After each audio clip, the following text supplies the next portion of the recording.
and this was cast with Mark Pellegrino. And if you could have designed the character of Satan, would you done it differently?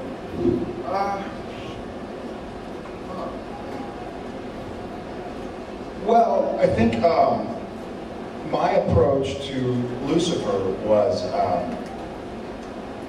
if you've read anything about, like, in the Bible or with certain religions, Lucifer is never mean on the outside. He's never obviously mean. He's not like, because otherwise people wouldn't trust him. People wouldn't, and the whole idea is that the reason evil is so alluring, the whole reason people turn to evil is because they kind of don't think it is evil. They're like, oh, I'm just doing this, it's okay. He says it's okay, you know, I don't feel so bad about it. So Lucifer is supposed to be just a normal guy who's evil on the inside, but you can't really tell, you know, which is why when I played Lucifer, I tried to be, and what people forget is that Lucifer is an angel. He's an angel that was cast down, but he's still an angel, so he's still got to be very, you know, he's still very thoughtful and very literal. And whereas Sam is 28 and Dean is 30, Lucifer's thousands of years old, and so part of him can't get caught up in the little minor problems of human beings, but part of him knows that he has to take care of what he's taken care of. So I discussed a little bit with Mark Pellegrino, and Mark made Lucifer, Mark Pellegrino. His Lucifer was very kind of like, yeah, he was great. But his Lucifer was very kind of like funny, and his Lucifer also was very, very loose. He was like kind of cracking jokes and made funny remarks. And, you know, he's singing while he's digging a grave. He was like singing while digging a grave, and but that also was a Lucifer who still wanted to be in Sam's body. So that's why he was sort of so different. And I think every time, it's the same question with like the demon Ruby.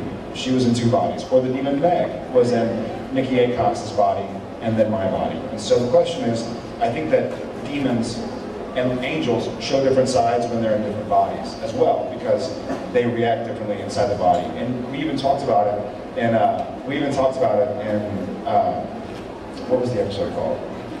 I forget what the episode was in season 5, but we talked about how Mark Pellegrino's form will start to crack and show veins, and he will start to get sores. Do y'all remember from the episode where his body is deteriorating, and he's starting to have a piece of skin fall off, and you can kind of tell. Sorry, I have ugly hair. I think that's gray hair. It is, I can see it. Sorry, but yeah, so that was kind of my approach to this, but thank you.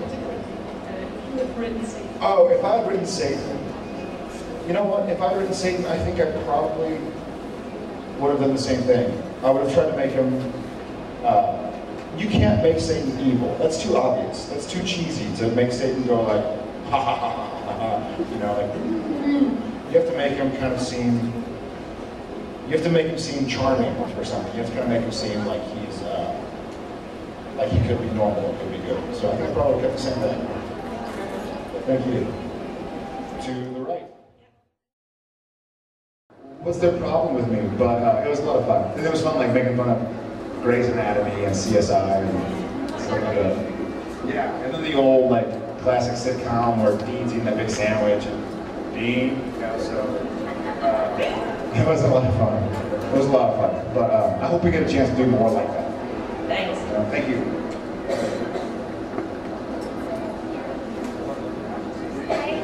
Hi. I wanted to ask you, did you find it hard to learn the lines in the exorcisms in weird languages?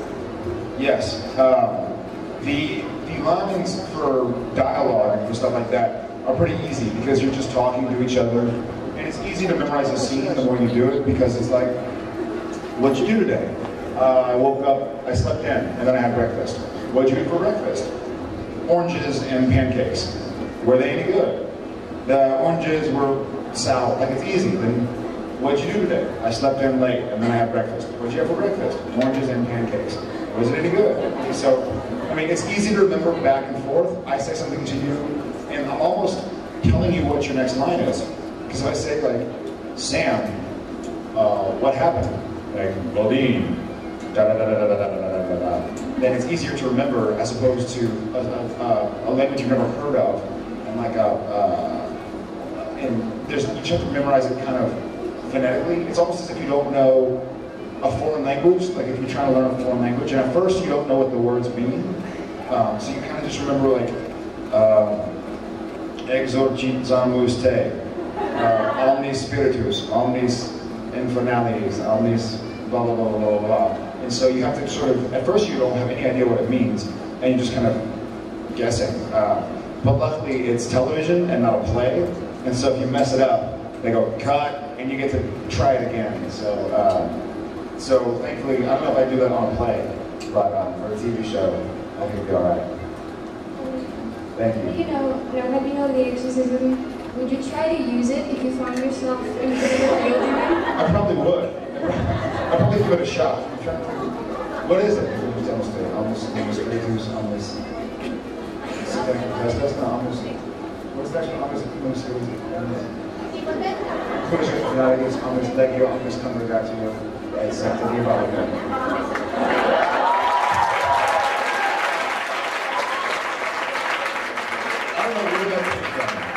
That came out of the sky. That's because we've done it so much. You know when I had to learn it, usually you can kind of fake it, and sometimes they can have, like if this is the camera and I'm filming you, then it can be right beside the camera to where it looks like you're looking at somebody, but really you're looking at the lines. But the episode we had in the police station with Millie Bushfield and the demons were all coming in, not born. It was close to Born Under a Bad Sign. It was season 3. Anyways, when we're exercising him in the jail cell, we're having to dunk his head, and like